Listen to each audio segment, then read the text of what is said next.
Elle transforma sa sœur en Mami Wata, par jalousie.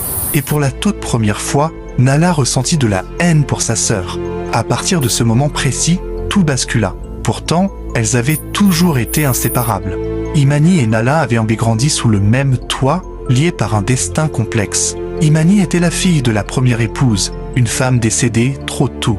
Après sa mort, leur père s'était remarié, et de cette union était née Nala. La mère de Nala n'aimait pas Imani, elle ne l'a jamais caché.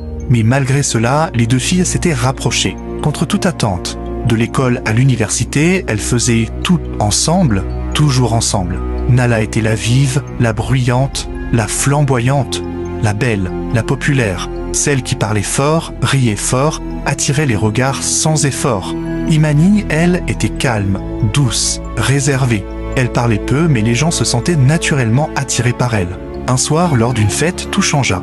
Un homme entra. Son nom était Kofi. Grand, élégant, charismatique. Toutes les filles se retournèrent. Nala sourit immédiatement. Celui-là, je vais l'avoir. Imani resta assise un peu à l'écart. Elle observait, silencieuse. Les discussions commencèrent, les rires aussi. Mais à la surprise de Nala, Kofi posa une question inattendue. Il demanda qui était cette jeune femme tranquille, assise là-bas. Nala cligna des yeux, surprise. « Oh, c'est ma sœur, Imani. » À partir de ce moment, tout changea.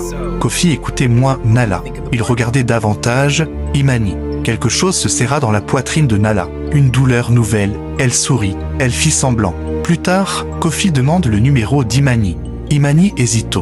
Et Nala, en riant, dit « Donne-le-lui, idiote !» Elles rirent ensemble. Mais pour Nala, ce rire était lourd. Cette nuit-là, pour la première fois, Nala ressentit quelque chose d'inconnu. Une jalousie profonde, une ombre qui s'installait. Sa mère, Mama Adjoa, n'arrangea rien. Elle appela Nala pour lui demander quand elle comptait enfin se marier. Pourquoi sa sœur avançait plus vite qu'elle. Pendant ce temps, la relation entre Kofi et Imani devint sérieuse.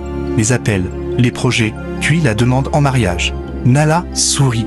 Elle félicita sa sœur, mais au fond d'elle, la jalousie se transforma en haine. Et lorsque le voyage au village fut organisé, pour rencontrer les parents, pour honorer les traditions, Nala le savait. Elle ne laisserait pas Imani tout lui prendre, car c'est là, au village, que la jalousie devint un pacte, et que sa sœur devint Mami Wata.